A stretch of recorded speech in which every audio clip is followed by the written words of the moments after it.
everyone, welcome back to my YouTube channel. I hope you're all having a wonderful day. Today is a very exciting video for me personally because today I am unboxing and reviewing one of my Holy Grail figures. So as many of you guys know, unless you are a new viewer, I am a toy collector and I, collect toys. And within my collection, I have a couple Holy Grail items that I would consider like top tier, like I can't believe it, I own this.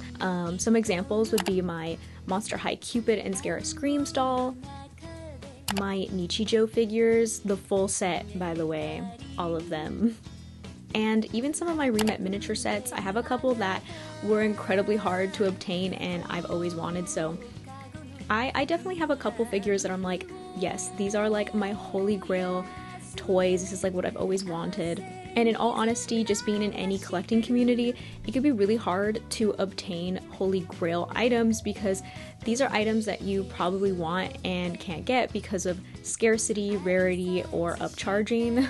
That is why today's item I have refrained from getting for such a long time, because I've never felt comfortable buying an item I know sold for like $15 back in the day and I'm paying like $200. Like that never that never sits right with me. I always feel like I'm going crazy. So on the topic of today's item, we will be reviewing and unboxing this Holy Grail figure of mine, and I'll explain to you guys why. I'll get into it. So I purchased Junko Mizuno's 2002 Miznotic Fantasy Chica, and this is what she looks like. Here's like a little photo. I'm pretty sure you saw her in the intro. So Junko Mizuno came out with 3 figures back in 2002 with this brand, and here are the 3 figures that she did, but all of them gorgeous, stunning.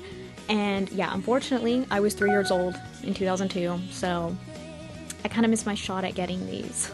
They go for quite a bit of money, and they're also not always in the best condition because, again, this figure came out in 2002, and I specifically really wanted Chica. I think she is so cute. I love her like blue skin and her cute hair and her nurse outfit. But I want to talk a bit about this figure and why, to me personally, this is a really huge Holy Grail for me, and why she's so perfect in my collection specifically. But to even get on that topic, we have to talk about Junko Mizuno herself.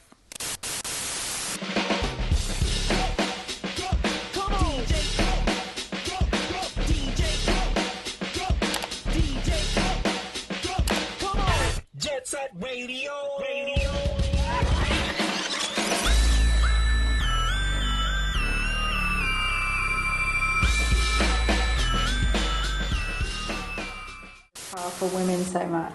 Because I grew up in Japan, in the culture where women are supposed to be just cute and shy, submissive, like that, and I was very angry about that since I was a kid. So who even is Junko Mizuno? So Junko Mizuno is a Japanese artist and manga artist, and as many of you guys know, I am also a digital artist. I am not just a toy collector, I also draw, and she is a huge inspiration for my artwork. So I did this like nurse drawing that was like directly inspired by her work. She has a manga called Pure Trance that is about nurses, and I love her art style so much.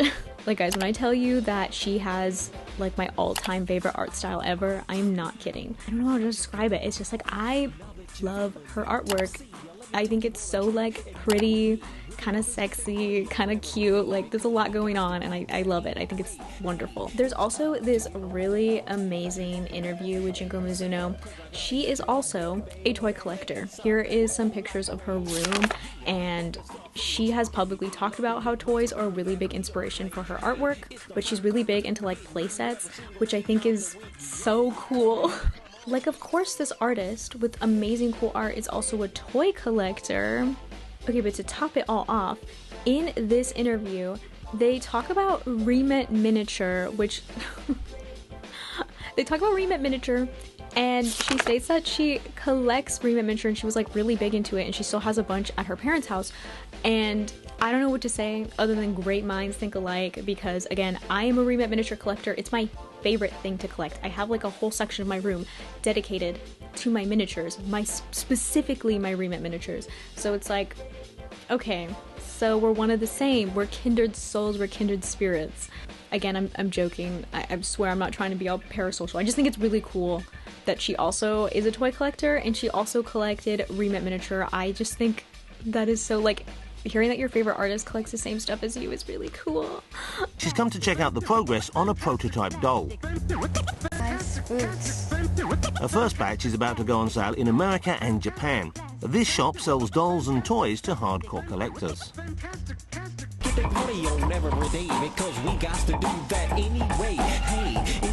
Okay, so a package arrived on my doorstep, and I think I know what it is, mostly because it literally says Chica on the side of the box. But yeah, she's here, and we're gonna go ahead and take her out of this box. So as we know, this is the Holy Grail figure that I've been wanting, but Junko Mizuno also makes a lot of other figures. She's worked a lot with Kid Robot, and there is this figure from her manga Pure Trance that is also absolutely gorgeous.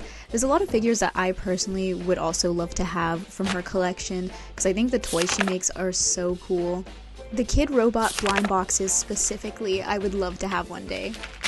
So I just want to say, when I was a kid, I was a really big Kid Robot fan, but Kid Robot did a lot of collaborations with today's artist in question, Junko Mizuno. I remember Kid Robot so vividly because I was right up there with the vinyl toy boom. Kid Robot was pretty much known to be like an artist juggernaut in the toy art community. I mean, they would literally bring on artists to customize dunny figures and then sell them. And I'm also here to tell you that I really feel like they popularized the blind box format. Blind boxes have existed since forever, but you may know blind boxes now more than ever due to stuff like Sunny Angel and Pop Mart and Labubu's, all that whole situation over there. I do feel like the culture around blind boxes has changed quite a bit, where I feel like during the Kid Robot blind box phase, people were more inclined to buy blind boxes and toys because they were more interested in an artist rather it being than like an impulse buy.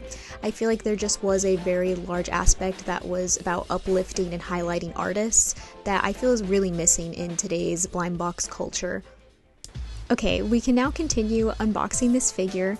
I went ahead and just took her out of her little paper encasings and was just checking if everything was there. We have her turtle, her hat, her syringe, and here is the girl herself. Oh my god, she's gigantic. I was genuinely shocked at how large this figure is. I was expecting it to be much smaller, I guess. I guess I didn't expect it to be this big. But I would consider this more of a pleasant surprise because I love when figures are bigger than the average scale, So here are all the pieces that she comes with. We've got her base, her syringe, her hat, and her turtle. I went ahead and just made sure that all the pieces were in pretty okay condition. There were some scuffs on a bit of her hair, and the plastic on the syringe is very, very yellow, but nothing that I can't restore. So here's a close-up of what Chica looks like. She has a little raincoat on. She's wearing a tiny orange turtleneck similar to Velma. She's got little fangs and blood on her face because she's a vampire. And she's got really high gloss boots. I mean, these boots are the star of the show to me. They're so shiny. Another pleasant surprise with this figure is that her head and arms are completely posable, which I think is crazy. Like, this figure is not only very large, but she also can move her hands, and this is so she can hold her syringe. The syringe has tiny little holes in it to secure her hands inside, while her hands have little pegs to hold the syringe.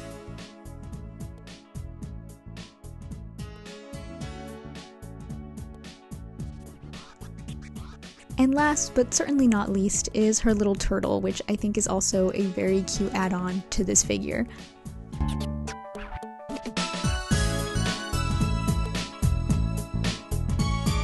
I personally really love this stylization of these figures because it kind of tiptoes the line between like anime figure and like vinyl toy figure, because she has this like really great middle ground of having more like realistic proportions than like your average vinyl toy, but it still has that like really fun stylization that a vinyl toy would have, and that's what I think makes her figures really, really stand out. It reminds me a lot of the people behind Super Milk-chan. So I have a couple Super Milk-chan figures. I am also a really big fan of Super Milk-chan, so I also really thought this figure had like that same kind of vibe to it, and I wanted to pair my Super Mo-chan figures with my Chica figure.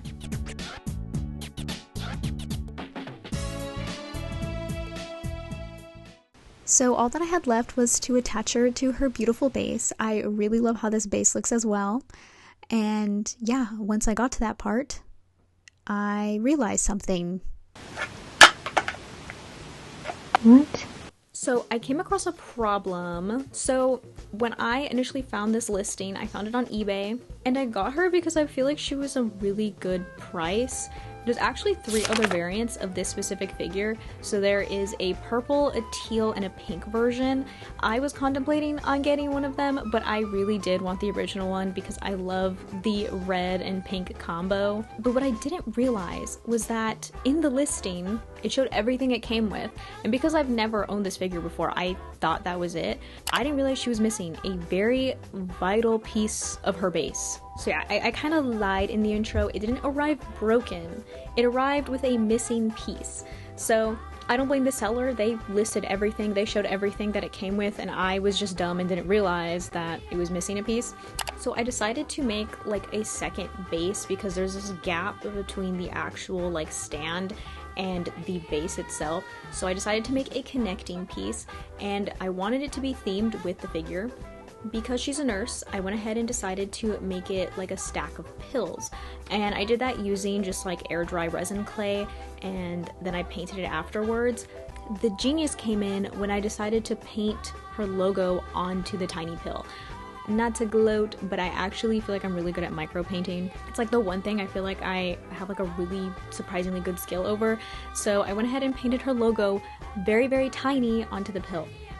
So I went ahead and glued the little pills that I made using super glue to the connecting part of the base, and I just let that sit for a couple days just to make sure it was like fully in there. And then I took the second part of her base stand and then glued that in the little hole I made in the pills. I also tried to fill the gaps as much as possible because I forgot resin clay shrinks a little bit, so it got a little smaller, but it's totally fine. It still completely worked.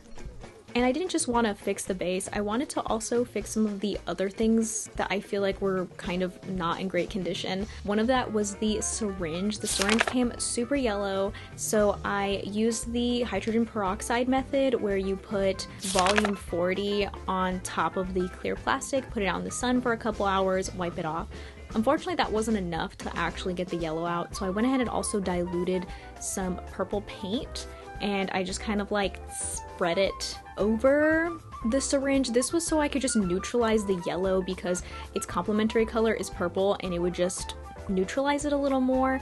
And then to even better hide the fact that the plastic was so yellow, I also went ahead and tried to reduce the amount of space that the clear plastic took up. I extended the red in the syringe and made it look like it was dripping, which I actually feel like this was a genius move as well. I feel like it looked really good on her figure overall. I tried my best, I really did, and it seems to be holding, which I'm glad. The last thing I have to do is add some gloss onto her syringe and get some gloss varnish and just apply it to the areas that I painted in hopes that will like even out and hide the fact that I painted directly on top of the syringe. I also went ahead and added like a little tiny gem onto the pill because I felt like it was just cuter that way. I don't know, I feel like it added a little flair. So I went ahead and did that and then let this figure dry for like the next 3 days.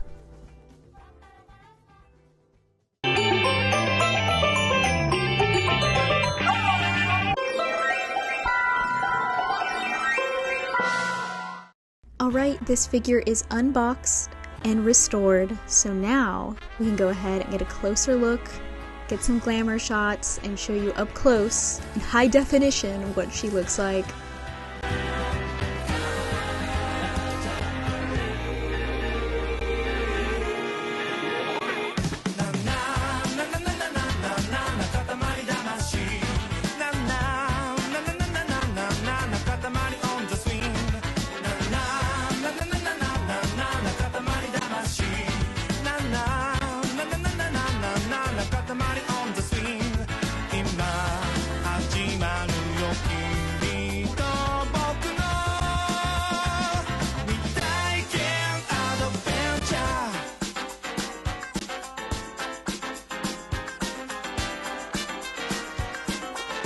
Okay, there she is. She's all set up in my room, and I think she matches perfectly with her surroundings. I feel like she's finally home, and I'm so happy that I have this. Like, it actually blows my mind. I know this was a way longer unboxing than I was expecting, but I felt like all this context was needed to really understand why I was so excited to get this figure.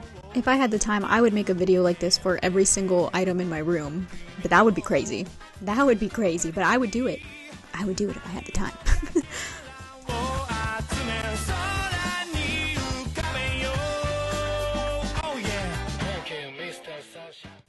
Okay, so that was everything. This was just like a short little fun video. It's just like one of my little side quests. This is just because I want to post more, so this is just like a fun little side video. I hope you guys enjoyed it.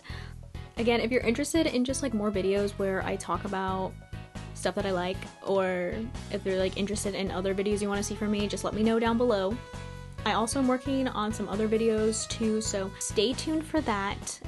Follow my socials. Again, I have an Instagram where I draw. I have a TikTok where I post, you know, other random lifestyle stuff. I have a Twitter too if you want to like keep up with the nonsense I'm doing. And yeah, thank you again for watching, and I will see you guys in the next video.